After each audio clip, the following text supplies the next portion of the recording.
अब बात करते हैं निगेटिव्स की। हेलो गाइस, आज अपने पास है टीवीएस की ऑल न्यू राइडर 125 जो कुछ मंथ पहले अपने इंडियन मार्केट में लॉन्च की गई है। इसकी जो कंपटीशन में मेन बाइक आती है वो आती है बजाज की पल्सर NS 125। तो आज की इस वीडियो में हम लोग कवर करने वाले हैं कि किन्हें ये बाइक लेनी चाहिए और किन्हें बजाज की पल्सर NS 125 है वो लेनी चाहिए, क्योंकि एक ही प्राइस पॉइंट पर आती है। लगभग थोड़ी बहुत आगे पीछे की आपको डिफरेंस इसमें देखने को मिलती है। और इसमें क्या क्या मुझे पर्सनली निगेटिव लगी वो भी बात इस वीडियो में कवर करेंगे। तो चलिए स्टार्ट करते हैं फ्रंट की ओर से। तो सबसे पहले की देखें तो की इसमें आपको कुछ इस तरह की डिज़ाइन की मिल जाती है, वेब डिज़ाइन वाले हैं। इस साइड आपको टीवीएस की लोगो मिलती है और इस साइड टीवीएस लिखी हुई आती है, जिसे आप इग्निशन वाले में डाल के ऑन करें तो ये आपकी DRL ऑन हो जाती है। तो यहाँ पर तो आपके DRLs हो गए। ये आपको मिलते हैं हेडलैम्प जो LED वाले, ये भी हैं रिफ्लेक्टर बेस्ड। पल्सर की जो NS 125 है उसमें आपको नॉर्मल हैलोजन बेस्ड ही हेडलैम्प देखने को मिलता है। इसे आपको मैं ऑन करके दिखाऊं तो ये कुछ इस तरह की जलती है। ये दोनों आपकी हो गई लो बीम, नीचे साइड में हो गए आपके ये हाई बीम। तो इस तरह की लाइटिंग मुझे ठीक ठाक इसकी लाइटिंग लगी, रात में भी अच्छी खासी रोशनी कर देती है। रियर साइड में देखें तो रियर साइड में इसकी जो टेल लाइट है वो कुछ इस तरह की लगती है, बट ये साइज में छोटी लगी, ये और थोड़ी बड़ी रहनी चाहिए थी। इस वजह से इसकी जो रियर की रोड प्रेजेंस है वो भी कम जाती है, चाहे वो लाइट हो या फिर ये वाली जो इसकी हाइट हो।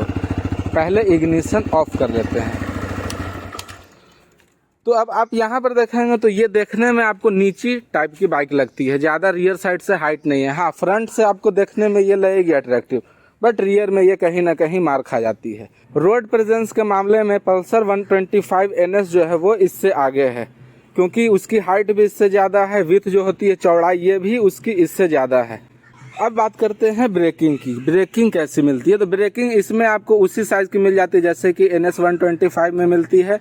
यही पल्सर 150 वाली जो सेगमेंट है उसमें भी 240 mm की आपको दिए गए हैं डिस्क ब्रेक रोटर फ्रंट वाले। इस वाले में दो वेरिएंट मिलती है, फ्रंट में डिस्क रियर में ड्रम, और जो दूसरी इससे नीचे वाली वेरिएंट आती है उसमें आपको फ्रंट में भी ड्रम ब्रेक का ऑप्शन मिलता है। उसकी प्राइस इससे थोड़ी कम है।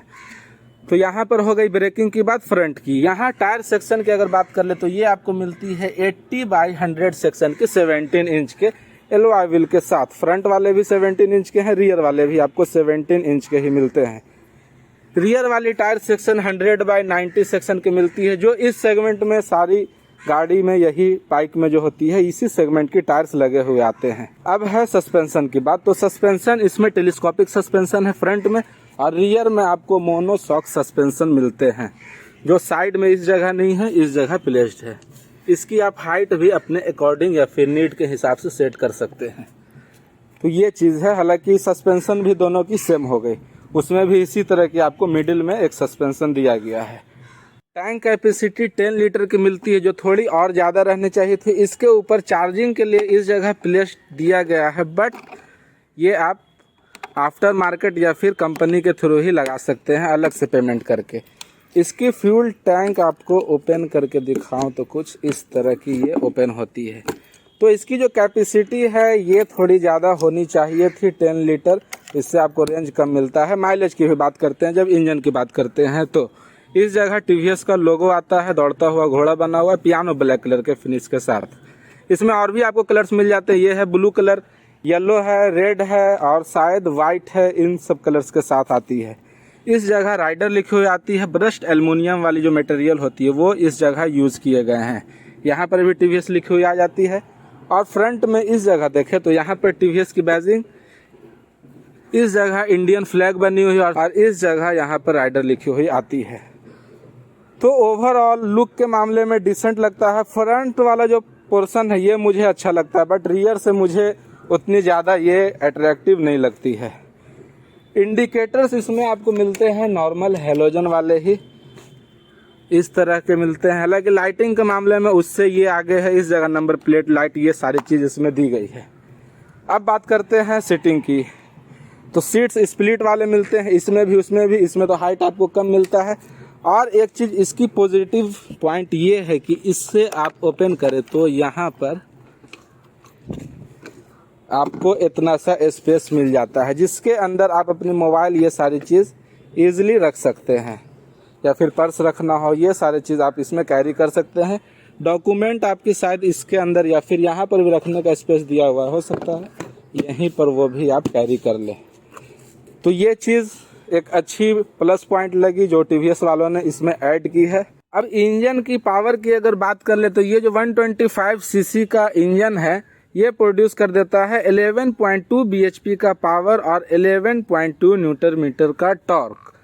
तो ये सेम पावर तो NS 125 इतना ही डिलीवर करता है। बट टीवीएस की एक चीज़ जो मुझे अच्छी लगती है, चाहे वो 160 वाली सेगमेंट हो या फिर 200 वाली हो, चाहे ये 125 वाली हो, अगर आपने ड्राइव किया होगा पल्सर का जो आता है 150 वाला सेगमेंट और आपने 160 चलाया होगा अपाची का, तो दोनों की जो क्विक स्पीड जो होती है स्टार्टिंग में वो आपको झटके के साथ मीन्स ज़्यादा स्पीड मिलती है।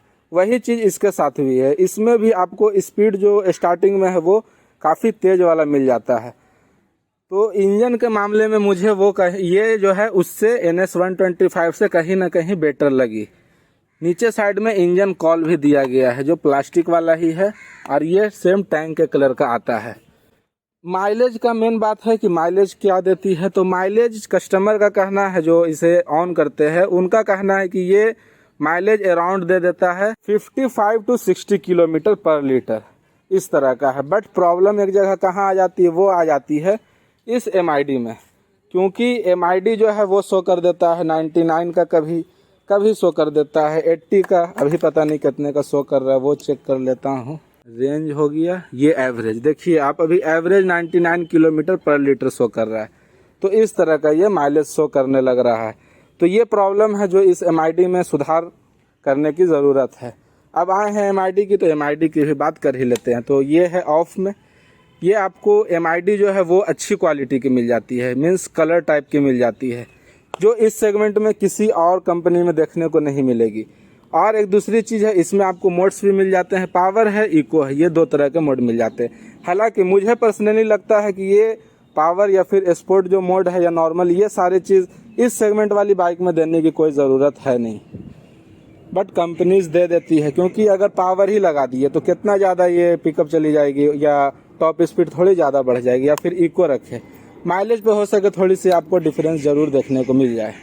तो ये आप इसे ऑन करें तो इस तरह की लेआउट इसकी आती है। ऊपर साइड में बार स्टाइल में RPM मीटर है, यहाँ पर गियर पोजीशन इंडिकेटर, इस जगह स्टैंड गिरी हुई है उसकी वार्निंग आ रही है, इस जगह आपको टाइम शो कर रही है। फिर वहीं इस जगह देखें तो ये है स्पीडोमीटर, यहाँ पर एवरेज शो कर रहा है, यहाँ पर ओडोमीटर इको में अभी है। इससे अगर पावर में मैं चेंज कर दूँ तो यहाँ पर आप देखिएगा पावर मोड में हो गया, न्यूट्रल यहाँ पे बता रहा है, फ्यूल लेवल इंडिकेटर इस जगह बता रहा है।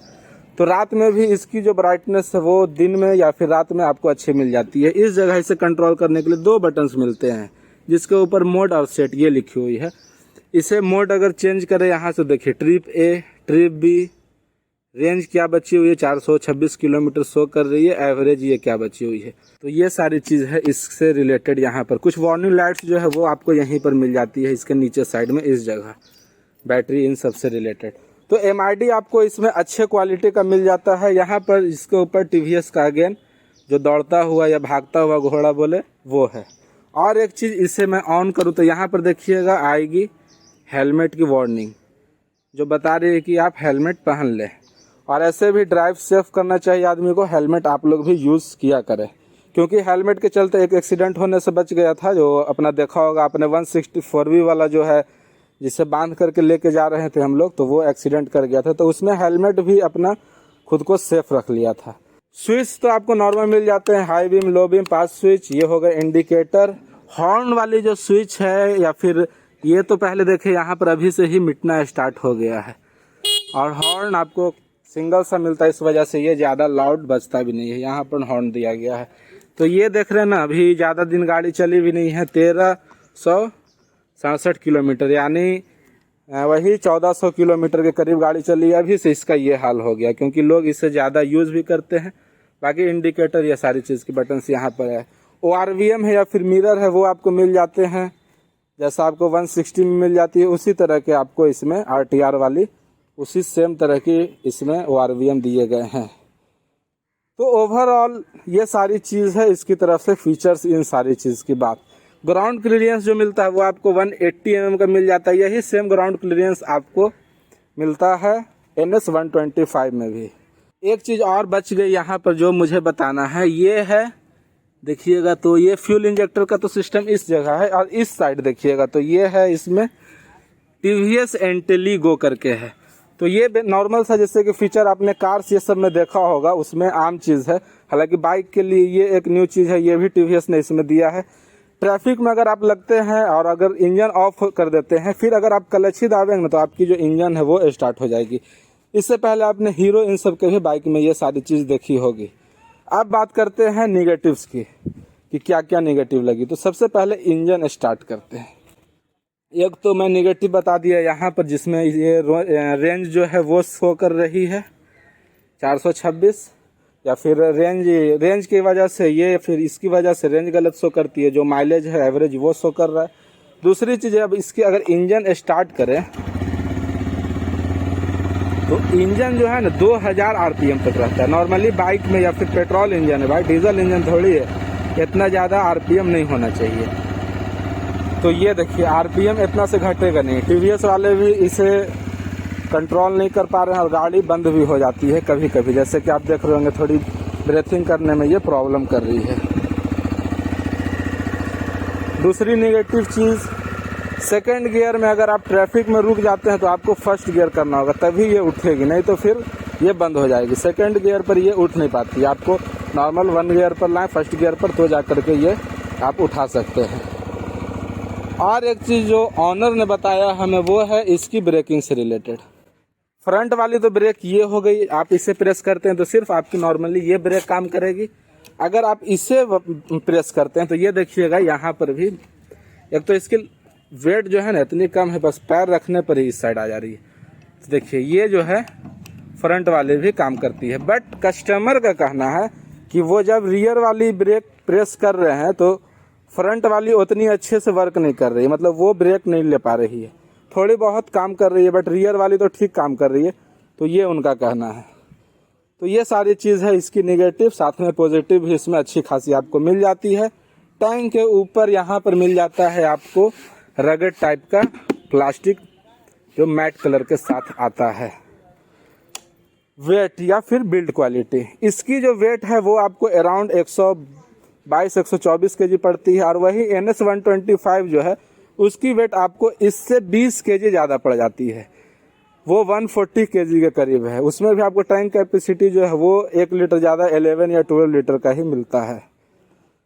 तो चलिए यही सारी चीज़ है, चाहे वो पॉजिटिव हो नेगेटिव हो, प्रोडक्ट सही लगा मुझे, वैसा कोई ज़्यादा शिकायत है नहीं। बट मेन है ये जो सर्विस से रिलेटेड प्रॉब्लम है, ये सर्विस सेंटर वाले ही इसे दूर कर सकते हैं। हालांकि ऑल न्यू इंजन भी है, तो शायद हो सकता है इसी वजह से इसकी जो रेस है या फिर RPM है वो हाई रह जा रही है। तो ये सर्विस सेंटर्स वाले अच्छे जगह अगर आप जाते हैं तो वो आपकी दूर हो जाएगी। अब सुन लेते हैं इसकी एग्जॉस्ट नोट किस तरह की आपको मिलती है।